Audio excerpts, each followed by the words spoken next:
UP विधानसभा का सत्र, विपक्ष का भारी हंगामा, कोडिन कफ सिरप मामले पर जमकर हंगामा। आपको जानकारी दे दें कि विपक्ष का भारी हंगामा यहां पर।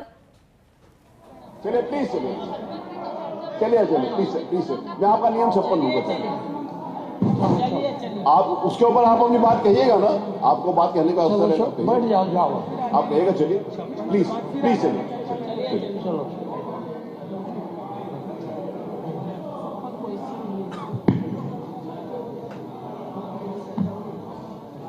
बन गया जब 56 आएगा।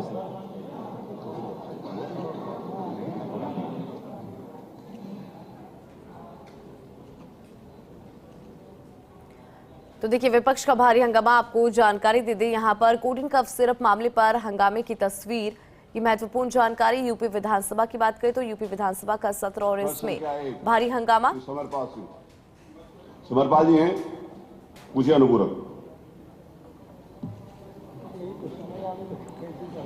मैं सरकार से पूछा था, क्या उप मुख्यमंत्री बताने की कृपा करेंगे कि प्रदेश में प्राइवेट डॉक्टरों का परामर्श शुल्क तथा विभिन्न चिकित्सा जांचों आदि के रेट का इस्तेमाल करने का सरकार की कोई मंशा है कि नहीं। बहुत शर्मनाक उत्तर दिया है मुख्यमंत्री जी ने कि नहीं। गरीबों की सरकार बताती है, ढोल पीटती है, गरीबों की, मजदूरों की, मजलूमों की सरकार है। 4-4 हजार रुपए तक परामर्श शुल्क है। 500 से लेकर 4,000 तक परामर्श शुल्क है। मानवर कैसे गरीब अपना जीवन यापन करेगा। मुलायम सिंह यादव जी कहते थे कि दवाई और पढ़ाई मुफ्ती होनी चाहिए, और इन्होंने कहा नहीं, मुफ्त नहीं होगी, महंगी होगी। और कहा कि आयुष्मान कार्ड है, आयुष्मान कार्ड लगा दो।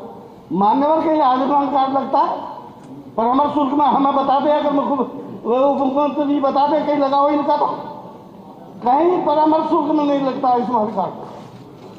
ये जहां भी जाओ, जिस डॉक्टर के पास भी जाओ, वो महंगी दवाई लिखता है। 5,000 का पर्चा है, 4,000 का पर्चा है, तो 5,000 की दवाई लिखता है। कैसा गरीब आदमी अपना यापन करेगा, जीवन यापन करेगा, गरीब कैसे इलाज कराएगा।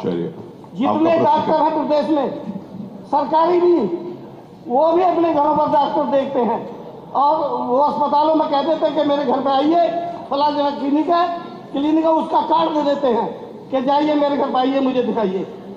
अब इनका ये सरकारी धंधा है, गैंग बना के धंधा करते हैं डॉक्टर लोग। सभी डॉक्टर अपने चहेते से जांच कराते हैं। अगर मैं किसी गरीब से वैसे करा लूं, मामूली आदमी से, तो नहीं, इसे नहीं मानेंगे, करानी तो वही है। मामूली आदमी तो जांच नहीं कर सकता ना, जो उसके लिए वो नहीं जांच करे। मामूली आदमी जांच करेगा, MRI की क्या जांच करेगा, जो MRI मशीन नहीं होगी। करा लेंगे।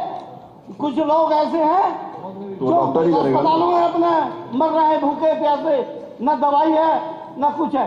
सारे अस्पतालों के अंदर जितने MRI लगे हैं, मंडल स्तर पर इन्होंने लगाए, एक भी MRI काम नहीं कर रहा है। मैं मुरादाबाद मंडल की बात बता रहा हूँ, MRI चलाने वाला ही नहीं मिलता वहां, CT स्कैन करने वाला नहीं मिलता, और बाहर से सामने अस्पताल आपका अनुपूरक क्या समझ, और MRI भी बाहर करा देते लोग। क्या उनसे कराइए, आधा पैसा उन पे आ जाता है। तो आप क्या इनको पता नहीं इस बात का? जब इधर बैठ जाएंगे कैसे पता चल जाएगा? हमारी तरफ आ जाएंगे तो पता चल जाएगा कि भ्रष्टाचार हो रहा। उधर बैठ कर पता नहीं चलता इनको।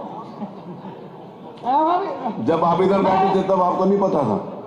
मैं अस्पतालों के जरूरतमंदों को इलाज फ्री में कराया जाए, वही बात आती है। दवाई और पढ़ाई ये तो फ्री होनी चाहिए।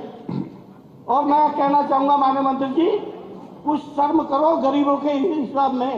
आपको सरकार में बैठा दिया है, उन गरीबों ने ही बैठाया है। अगर आप उनका अनादर करोगे, उनका इलाज फ्री में नहीं कराओगे, दवाई एक नहीं मिलती, जांच अपनी अपनी हिसाब से होती है। मैं सरकार से चाहूंगा कि पुनः विचार करें और जांचें फ्री कराए, और परामर्श एक नियमित कर दे। प्राइवेट को भी, सरकारी को भी अंडरलाइन कर दे कि इससे ज्यादा कोई डॉक्टर ले नहीं सकता। बैठिए, धन्यवाद। एक दूसरा भी अखिलेश जी दोनों के साथ पूछे। श्री अखिलेश, इनका भी नाम है ना उसमें, दोनों बात। दोनों के एक साथ उत्तर दीजिए। गाँव से चल करके बड़े शहरों की तरफ अपने मरीजों को लेकर के लोग आते हैं और आपके सरकारी अस्पतालों में बेड नहीं मिल पाते। मजबूरन लोग अपने मरीजों को लेकर के प्राइवेट हॉस्पिटलों में जाते हैं। प्राइवेट हॉस्पिटल का खर्चा इतना बड़ा है, डॉक्टरों के फीस को लेकर के, अल्ट्रासाउंड को लेकर के, MRI को लेकर के, तमाम जांच केंद्रों की इतनी बड़ी फीस है कि आदमी की देन क्षमता से ज़्यादा है। और कभी कभी तो ऐसा हो जाता है कि मरीज अस्पताल के अंदर दम तोड़ देता है और लाश रोक करके प्राइवेट हॉस्पिटल के मालिक मरीज के तीमारदार से मांग करते हैं कि हमको इतना रुपया जमा करो तब तुम्हारी हम बॉडी अस्पताल से बाहर करेंगे। तो क्या ऐसी स्थिति में सरकार प्राइवेट हॉस्पिटलों के खर्चों का कोई नियामक तय करेगी, कोई नियम बनाएगी?